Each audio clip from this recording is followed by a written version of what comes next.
Hare Krishna. Let us understand Bhagavad Gita as it is, written by His Divine Grace A.C. Bhaktivedanta Swami Srila Prabhupada. Bhagavad Gita has 18 chapters. So let us understand these chapters section by section. Before we begin the discussion, let us offer our prayers to our spiritual master, His Divine Grace A.C. Bhaktivedanta Swami Srila Prabhupada and Supreme Lord Shri Krishna.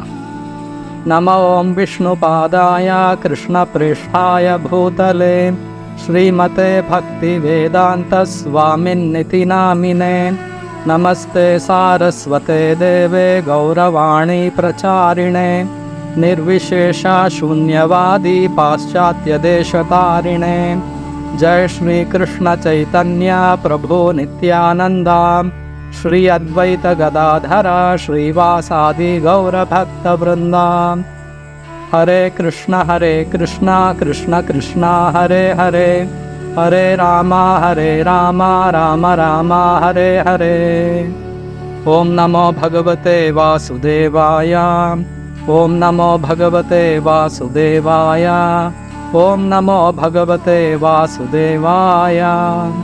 Today we will be understanding the 13th chapter of Bhagavad Gita. 13th chapter is entitled Nature, the Enjoyer and Consciousness. First section is from Shloka number 1 to Shloka number 19. So let us understand this section.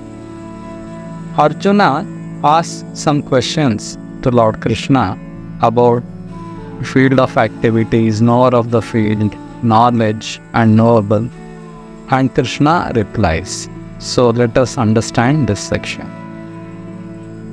Arjuna uvacha prakritim purusham chaiva kshetram kshetrajñameva cha etad veditum ichchami jnanam jneyam cha keshava.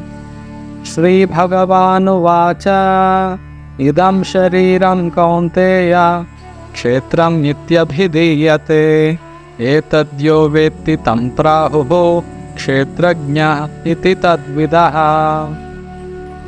O my dear Krishna, I wish to know about Prakriti, nature, Purusha, the enjoyer, and the field, and the knower of the field, and of knowledge, and the end of knowledge. The blessed Lord then said, this body, O son of Kunti, is called the field, and one who knows this body is called the knower of the field. So here Arjuna has asked few questions and Krishna is replying one by one to all those questions asked by Arjuna.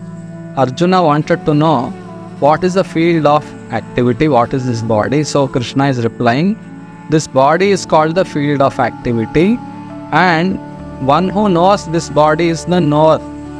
So in this body there is the soul who knows what is happening in this body. So he is called the knower of the field. Body is called the field of activity. Just like in agricultural field, a farmer tills the land and grows various grains, grows various crops in his field. He knows about his field. Krishna replies that there is one more knower of the field of activity. So Krishna says, Kshetrajñam chapi mam vidhi sarva kshetreshu bharata kshetra kshetrajñayor jnanam etta jnanam matam mama. O son of Bharata, you should understand that I am also the knower in all bodies, and to understand this body and its owner is called knowledge. That is my opinion. So, just like a farmer who owns a land, he knows about his own land. And there are many farmers in a kingdom. Each and every farmer who owns his particular land, he will be knowing about the status of his land. But a king, primarily the entire kingdom belongs to the king. So the king knows the entire kingdom, the lands possessed by different citizens, the king is aware of. every piece of land. So in the same way, God, the Supreme Lord, situated as Super Soul in the heart of every living being, He knows what is happening in every living being's bodies. The situation in every living being is known by the Supreme Lord, but the individual soul knows only about his body. The Supreme Lord knows everything about every living being's body. So there are two knowers of the field of activity. One is the soul, who knows only about his body, and one is the super soul, Paramatma, who knows every body. So knowing the field, the knower of the field, together is called knowledge. So Krishna is describing these things nicely here. Tat kshetram yaccha yadrikcha yadvikari yatascha yat sachayo yat prabhavascha tat samasena me shruno.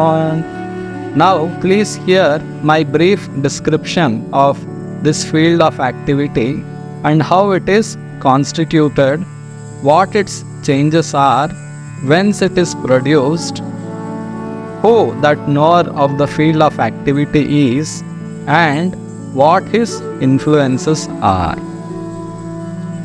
Rishibhir bahuda gitam chandobhir vividhai prithak brahma sutra padaishchaiva hetu madhir vinishchitai. That knowledge of the field of activities and of the knower of activities is described by various sages in various Vedic writings, especially in the Vedanta Sutra, and is presented with all reasoning as to cause and effect. Mahabhutanya buddhir avyaktameva cha indriyani dashaikam cha pancha chendriya gochara ichha dvesha sukham dukkham sanghataschetanaadhritihi etat kshetram samasena savikaram udahritam. The five gross elements, false ego, intelligence, the unmanifested, the 10 senses, the mind, the 5 sense objects, desire, hatred, happiness, distress, the aggregate, the life symptoms, and convictions. All these are considered in summary to be the field of activities and its interactions. So Krishna has now listed what all constitutes a field of activity and its interactions. So here Krishna is telling the 5 gross elements. The 5 gross elements are earth, water, fire, air and ether. All these put together are 5 gross elements. And then there are false ego, intelligence and unmanifested stage of the 3 modes of nature. So then there are 5 senses for acquiring knowledge: the eyes, ears, nose, tongue and touch. Then 5 working senses, which are voice, legs, hands, the anus and the genitals. Then above the senses are the mind which is within and which can be called the sense within. Therefore, including the mind, there are 11 senses altogether. Then there are 5 objects of the senses: smell, taste, warmth, touch and sound. And now the aggregate of these 24 elements is called the field of activity. And then if one makes an analytical study of these 24 subjects, then we can very well understand the field of activity. Then there is desire, hatred, pleasure, pain, which are interactions. Krishna has described what constitutes field of activities, and within the field of activities there is interactions that happens: desire, hatred, pains and pleasures. So these are all the interactions. So further Krishna describes the items of knowledge. So Krishna says, amanitvam adambhitvam ahimsa kshantirarjavam Acharyopasanam shaucham sthiryam atmavinigraha indriyartheshu vairagyam anahankarameva janma mrityu jara vyadhi dukkha doshanudarshanam asaktir anadhishvangaha putradara grihadishu nityam cha samachittatvam ishtanishtopapatishu mai chananya yogena bhaktir avyabhicharini vivikta desha sevitvam aratir jana samsadi adhyatma jnana nityatvam tattva jnanartha darshanam etat jnanam iti proktam ajnanam yad atonyatha. Humility, pridelessness, non-violence, tolerance, simplicity, approaching a bona fide spiritual master, cleanliness, steadiness, and self-control, renunciation of the objects of sense gratification, absence of false ego, the perception of the evil of birth, death, old age, and disease, non-attachment to children, wife, home, and the rest, and even-mindedness amid pleasant and unpleasant events, constant and unalloyed devotion to me, resorting to solitary places, detachment from the general mass of people, accepting the importance of self-realization, and philosophical search for the absolute truth. All these I thus declare to be knowledge, and what is contrary to these is ignorance. So here Krishna has listed a list of items which constitute knowledge. Among them, the most important is performing pure devotion to Krishna, Maicha Ananya Bhavena Bhaktir Avyabhicharini, and then approaching a spiritual master, Acharya Upasanam, and then Maicha Ananya Yogena Bhaktir Avyabhicharini. Under the guidance of an expert spiritual master, if we perform pure devotion to Krishna, automatically all the good qualities will be manifest. And then whatever we do in our life, it has to be done in such a way that it should be favorable for our spiritual advancement. It should be favorable for developing our love towards the Supreme Lord Krishna. So in that way, we have to mold our life. And then we should lead a very simple life, very humble life. Whatever comes by the will of the Lord, we have to accept those things. We should be ready to offer respects to every living being. And we have to always know that this material world is full of pains, and we have to perceive, we should observe around us how people are dying, how different living beings are dying everywhere. Birth, death, old age, diseases, we can observe. So this is not a place for actually settling down and staying here comfortably, happily. That is all illusion. Real happiness is in the spiritual world with Krishna. In this material world, there is no happiness, there is only pain. So Krishna is telling that we have to perceive these pains that is happening everywhere. We should not be under illusion that everything is fine and we will enjoy here. No, this place is place of suffering, and we have to lead a simple life of tapasya, take pains for spiritual advancement, keep that goal of developing love of Krishna, and under the expert guidance of a spiritual master, we have to practice all these qualities which Krishna has mentioned to be knowledge. With knowledge only we can make spiritual advancement, and everything contrary to these items which are mentioned here, Krishna declares them to be ignorance. And then Krishna is telling that Jneyam yattat pravakshyami yajñātvamritam ashnute anadi matparam brahma nasattanna saduchyate. I shall now explain the knowable, knowing which you will taste the eternal. This is beginningless and it is subordinate to me. It is called Brahman, the spirit, and it lies beyond the cause and effect of this material world. So this material body, which is the field of activity, that is made of material elements, but the knower of the field, the soul, he is different from the body.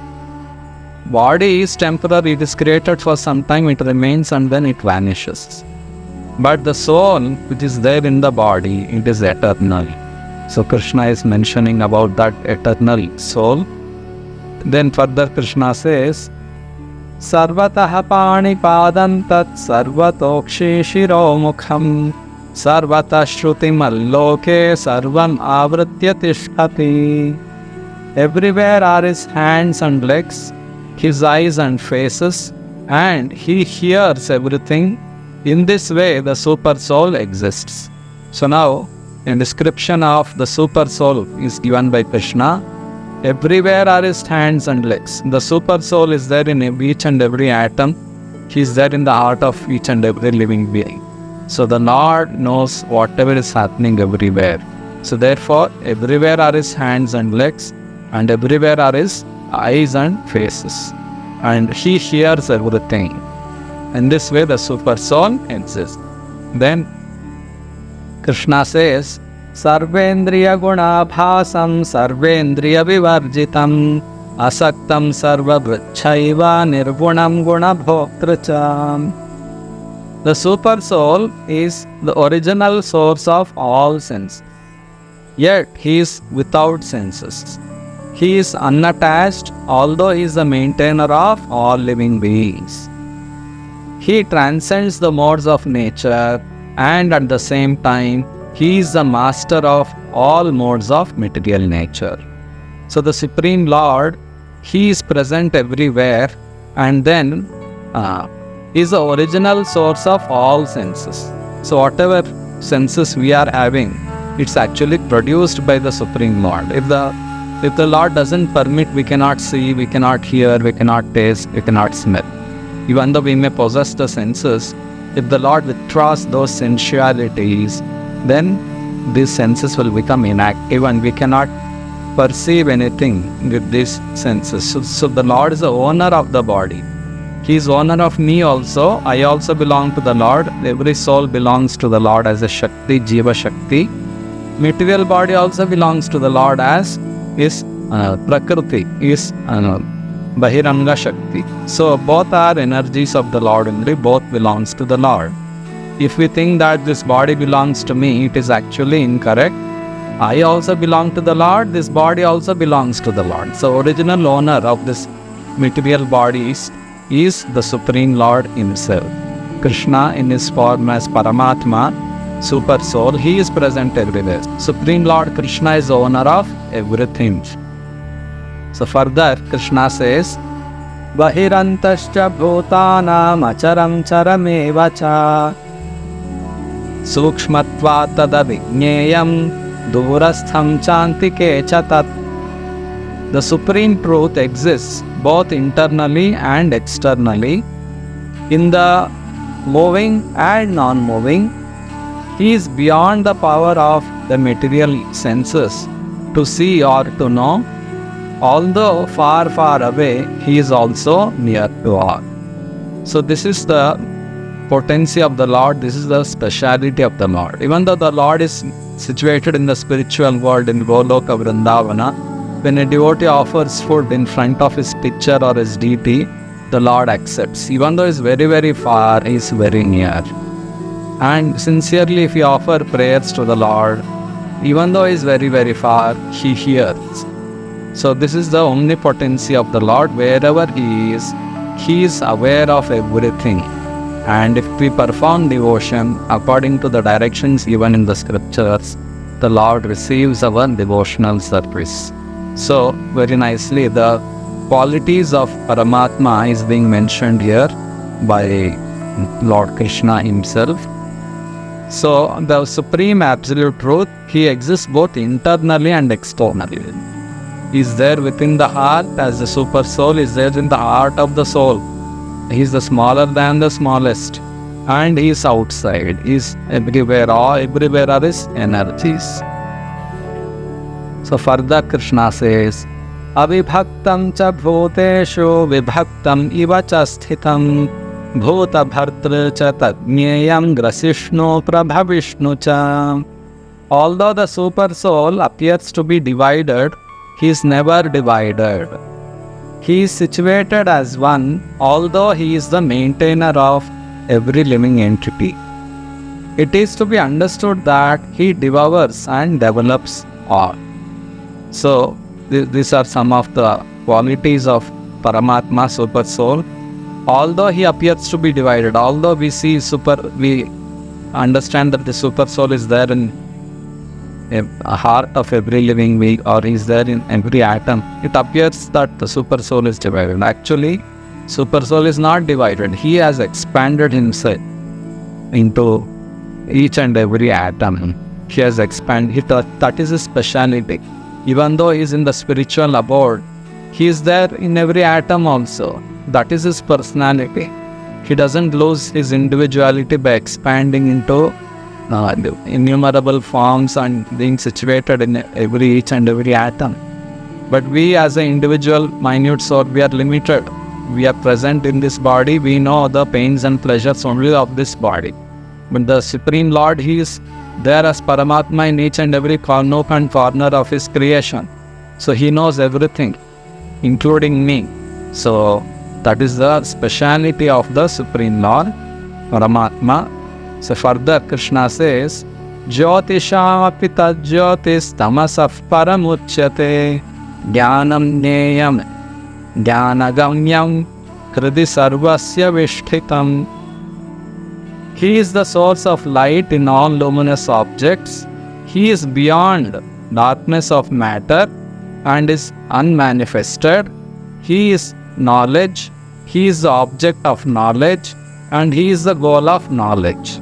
He is situated in everyone's eye. So, special qualities of Paramatma is what they described here. He is beyond the darkness of matter. He is luminous like the sun. And then he is knowledge. He is object of knowledge. He is the goal of knowledge. And He is situated in the heart of everyone. So this should be very clear in our life. What is the goal of our life? We all should have a goal. The goal of our life is to achieve Swarupa. Swarupa means my original loving relationship with the Supreme Lord. We have to worship the Supreme Lord in our original loving relationship. I may be a servant of the Lord, I may be a friend of the Lord, I may be a father or a mother of the Lord, or I may be in conjugal relationship as a lover or a wife of the Lord. So whichever relationship is mine, I have to achieve that relationship. That is called Swarupa Siddhi.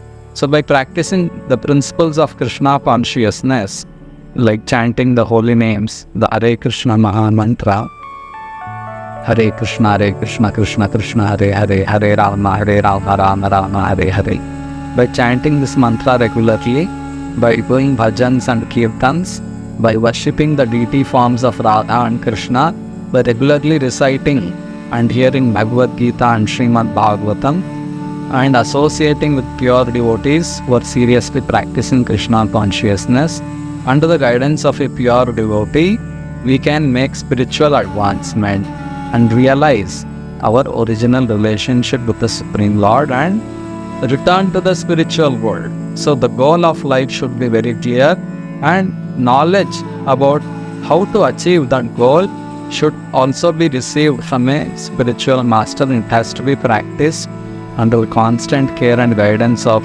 your devotees. Then we can achieve our Swarupa and then serve the Supreme Lord in our original relationship. So that is the ultimate goal of our life. So Krishna is concluding here this section.